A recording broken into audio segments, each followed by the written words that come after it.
வெருணா என்ற ஒரு pop singer. அனைவருக்கும் வணக்கம். நான் உங்கள் விஜே. கெட் மீ என்று பாப் சிங்கர் வெருணா கர்ண கடூரமாய் கத்த ஏதோ போக வேண்டிய இடத்துக்கு லேட்டாகிவிட்டது போல் இலசுகள் இரட்டை வரியில் ஆடிக்கொண்டிருந்த பப்பில் திடீரென புல்லட் ஷாட். உடனே நிசப்தம்.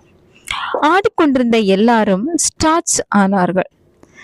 வெருணா சுவரில் பின் செய்யப்பட்ட பள்ளி போல் ஒட்டி கிடக்க பாதி போதை தெளிந்த சில தைரிய இளைஞர்கள் யாரா என்று கத்த, தரையில் 2 புல்லட் வெட்டியாய் திருக்க, பயத்தில் பப்பே காலியாக 2 ரோபோக்கள் வெருணாவை தூக்கியபடி 8வது மாடியிலிருந்து ஜன்னல் வெளியே கீழே நின்ற ஜீப்பில் குதித்து பறந்தன.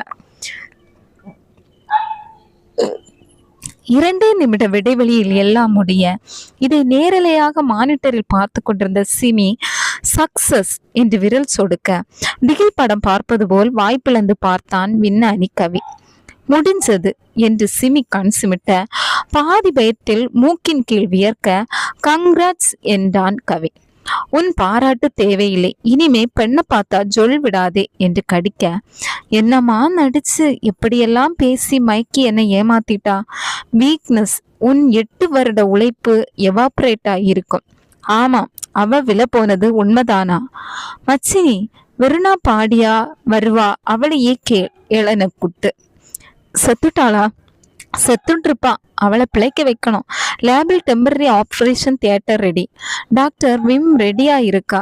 சிமி அமைதியாய் சொல்ல, பேசி கொண்டிருக்கும் போதே 2 ரோபோக்கள் வெருணா பாடியோடு வர டாக்டர் விம் உடனே ஆக்ஷனில் இறங்கினான்.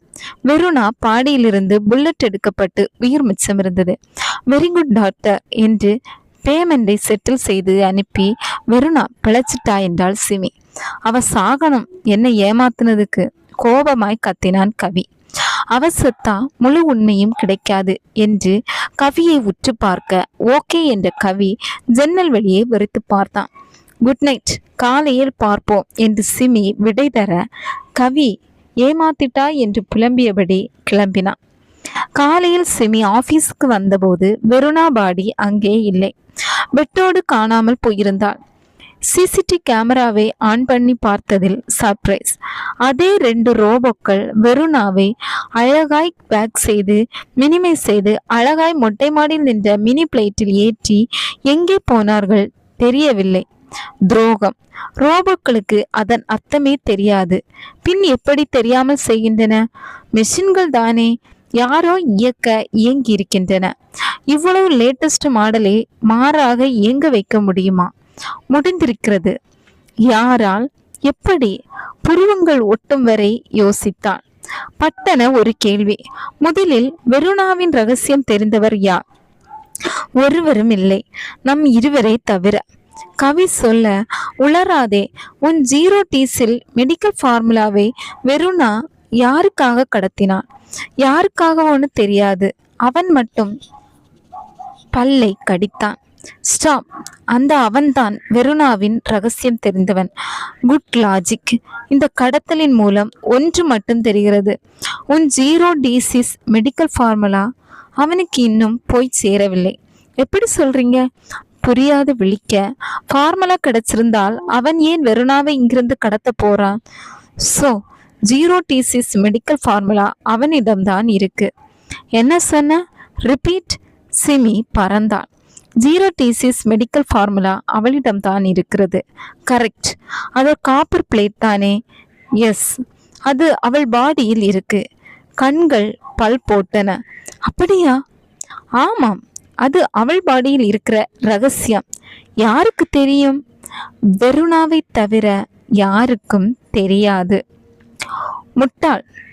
அவளை நேத்து நம்ம லேபில் ஸ்கேன் பண்ணிய டாக்டர் விம்முக்கு தெரியும். ராவோடு ராவா அவரை விலைக்கு வாங்கிட்டாங்க. இல்லைன்னா மிரட்டிட்டாங்க. யாரு? பெரிய மெடிக்கல் ஏஜென்சியா இருக்கலாம். அப்படின்னா அது ப்ளூ டாங்கி கம்பெனி தான். கவி சொல்ல. எப்படி சொல்ற? குரலில் ஆர்வம். வெறுனா அடிக்கடி யூஸ் பண்ற விட்டமின் சாக்லேட் அந்த கம்பெனி தான். இது ஒரு மேட்ரா? சலிப்பாய் உதடு பிதுக்கினான். ஆமாம், அவ்வளவும் ஃப்ரீ சாம்பிள்ஸ் 50 பாட்டில் வீட்டில் வச்சிருக்கா.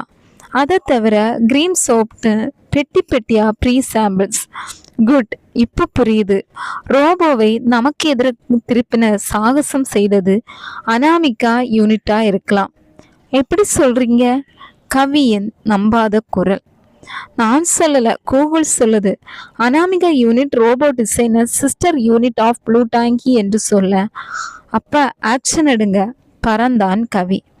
எல்லோரையும் அரெஸ்ட் பண்ண சொல்லி சிபிஐக்கு மெசேஜ் அனுப்பிட்டேன் என்று சிமி தன் செல்லை ஆன் பண்ண கெட்மி என்று பாப் பாடல் ஒலிக்க, சிமி ப்ளீஸ் ஆஃப் பண்ணு, இது வெறுனாவின் பாப் சாங் என்று முகமோடி அழுத கவியை எரிச்சலாய் பார்த்தாள் சிமி.